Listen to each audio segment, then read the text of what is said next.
Up next, the Cannabis Reporter Radio Show with Snowden Bishop. After this message. Evergreen's calling. Most people don't realize that cannabis is serious business that requires serious technology solutions. Hi, I'm Terry from Sunstate Technology Group, where we are seriously proud to provide technology and security systems that help cannabis companies compete and succeed. From planning and expansion to hardware and daily IT support, I'm here to tell you that having the right technology is critical to security and smooth business operations. Partner with a technology team that understands the unique needs of this industry. For details, visit sunstatetech.com/cannabis. sunstatetech.com/cannabis. And now, it's time for the Cannabis Reporter Radio Show with Snowden Bishop. Listen in as Snowden interviews cannabis industry pioneers, marijuana experts, policymakers, medical practitioners, patients, and other amazing individuals with compelling stories to share. It all happens right now. Here's the Cannabis Reporter, Snowden Bishop. Evergreen is calling. Hi, and welcome back to the Cannabis Reporter Radio Show. I'm Snowden Bishop, and I'm happy you could join us.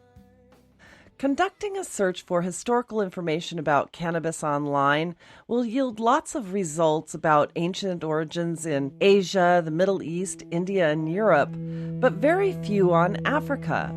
So when I received an email about a new book called The African Roots of Marijuana, I have to say my curiosity was piqued.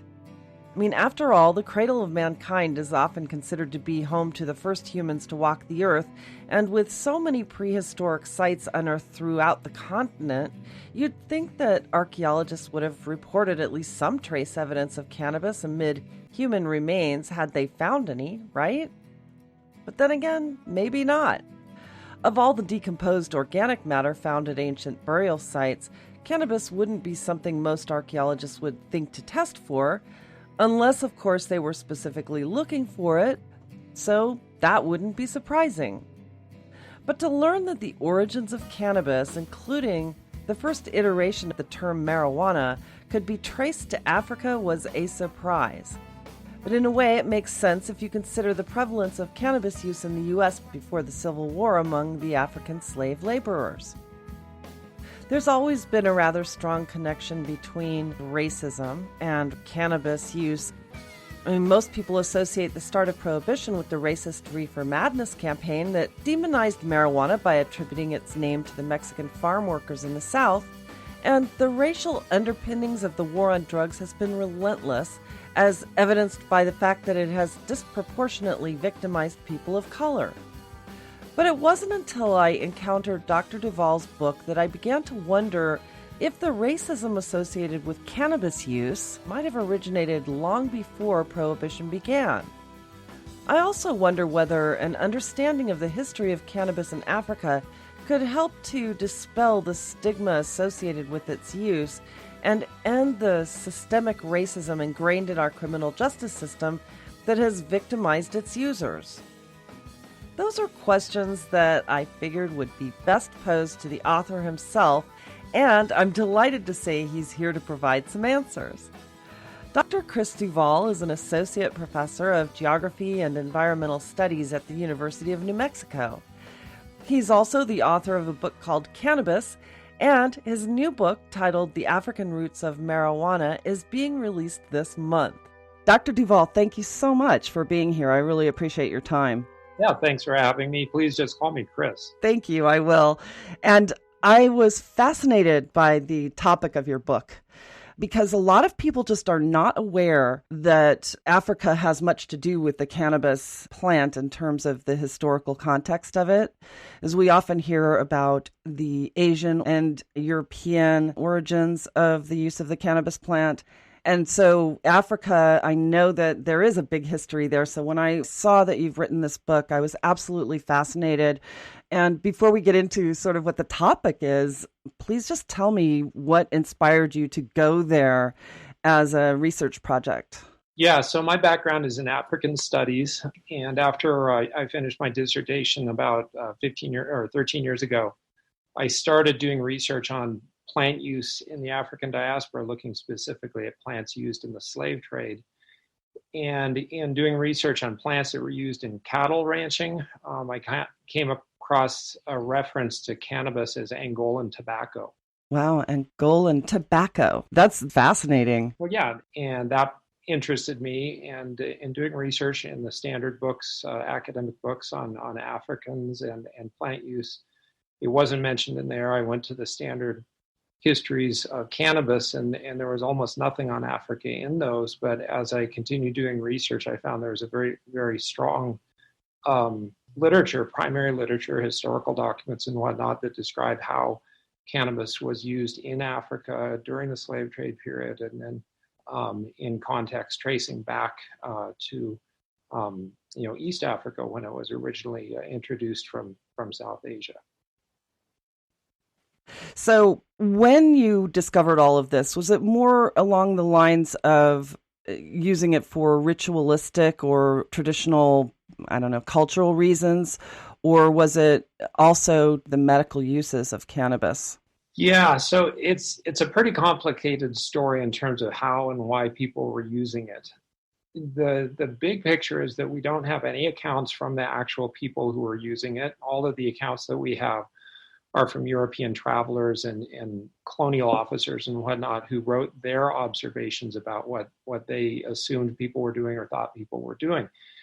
Based on this, though, what is really clear is that cannabis was very much a functional drug for people during who were involved with hard labor, right? And so slaves used cannabis in particular in very specific geographic contexts. You have a large group of people who were commercial porters. Their job was to carry commercial shipments on their heads. People who had really difficult jobs, they used cannabis kind of as a stimulant before work. And that's what was observed a lot of times. In the broader context, though, we can see some cultural uses, some medicinal uses, particularly with regard to the hard laborers as well. But we really don't see a whole lot evidence-wise of kind of spiritual uses and things like that. There were some, but too often Africa is portrayed as being this kind of primitive place where there's this kind of these spiritual sort of ideas and practices centered on drug use that we don't have evidence for that. And so kind of addressing some of the stereotypes that exist around Africa in general, but also about drug use in Africa is one of the things that I've done in my research as well. Well, in African studies in general, I mean, there's not really a lot of written history that or documentation of historical events, because there really wasn't much in some of the less developed countries, especially when it comes to some of the ancient tribes that are still practicing a lot of the same rituals and traditions that they've been practicing for thousands of years. And those traditions don't necessarily involve writing or documenting history, and these stories of their history are often carried out through just verbal communication, right? Well, yeah. So it wouldn't surprise me that there wouldn't be any historical evidence of what they're using it for unless you were to go directly to each culture and literally ask them. Am I kind of right on the track there? Well, I mean, to a certain extent, sure. Oral histories are important in many parts of Africa, but we have to remember also that, African cultures are constantly changing, just like cultures anywhere. And so what people are doing now with cannabis is not necessarily what they were doing a decade ago, let alone a century or 2 centuries ago. And if you look at the literature that we have, and there are a lot of written histories from Africa, but they all have been, with some exceptions, pretty much all of them were written by Europeans and European travelers. And so there are some definite limitations to what you can get from these things, but if you look at what they were talking about, you kind of triangulate about what was happening in a broader context at a given point in time, you can get a fair understanding of what was happening in many aspects of societies in the past. And so, in Africa, there's written accounts of cannabis use going back to the 1580s. And, that gives us, again, a certain type of a window of information there. But in much of the continent, cannabis has roots and rootedness and the kind of ethnographic material that we have that's much more recent really suggests that it was really a functional drug in many cases rather than something that was underpinning spirituality, which isn't to say there wasn't spiritual uses of it, and certainly within diasporic communities there has been spiritual uses. Rastafarianism in Jamaica is the best example there, but we just don't see this kind of magical spiritual sort of ideas that are a lot of times presented in the cannabis literature of how people were using it. It was more a medicinal drug. It was more a recreational drug, to use very modern terminology is there. And of course there are some specific instances we can talk about, kind of spiritual applications and things like that, but for the most part it wasn't. It was something that was useful in material ways, as opposed to kind of spiritual communication types of practices. Yeah, and actually I learned a while back that some of the earliest evidence of the medicinal use of cannabis dates back to like 4000 BC, I think, with the discovery of remains of a medicine man where there was actually cannabis in a satchel that was used for traditional healing in Asia. And it's amazing to me that we've gone like nearly a century without taking advantage with all that we have access to in terms of science to really further the medical applications of cannabis until recently.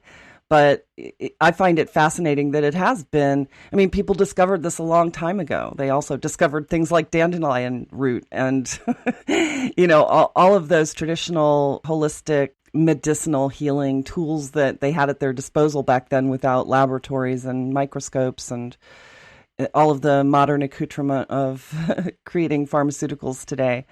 But I think it's fascinating too. And when you look at the European accounts of the use of cannabis, was there any bias to the way that they were describing the use of cannabis at all? Or was it typically just acknowledging that they're using it for medicinal purposes? If you go back to like the 15th century. Yeah. So I want to answer two different things. One, you talked about a little bit about the archaeology, and you're talking about remains that were found in Western China about a decade ago, but that are really important. They showed a very specific context of use, and they showed the plant remains and in particular paraphernalia, as we would call it, right? There's also some great archaeology from what's now Pakistan and the Indus valleys, from Turkmenistan as well. In Africa, we don't have the same type of archaeology. There just hasn't been the same amount of work that's been done, and so there's no historical remains of the plants like hemp seeds or things like that are found in Europe commonly. There's a little bit of pollen. Fossil pollen, which is really important for kind of understanding where the plant was in different landscapes. We have that only in Kenya and Morocco and Madagascar as well. So there hasn't been the type of archaeological research that shows us the same sort of detail as people have found in Asia or in Europe. What we do have archaeologically in Africa, though, is smoking pipes, right? And we have smoking pipes that are about 2,000 years old.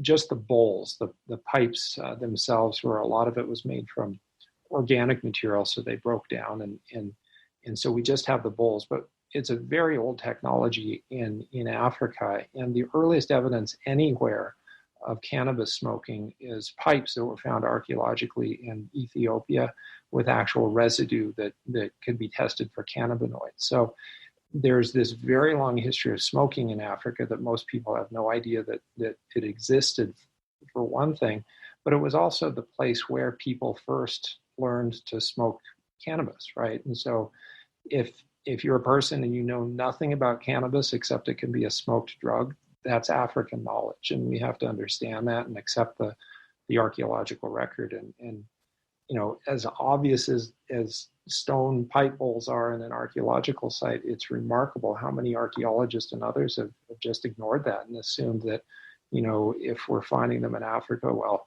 they just made them based on something that was introduced from elsewhere. And so the archaeology of Africa is is very important for cannabis history, but it shows us some different things than what we're finding in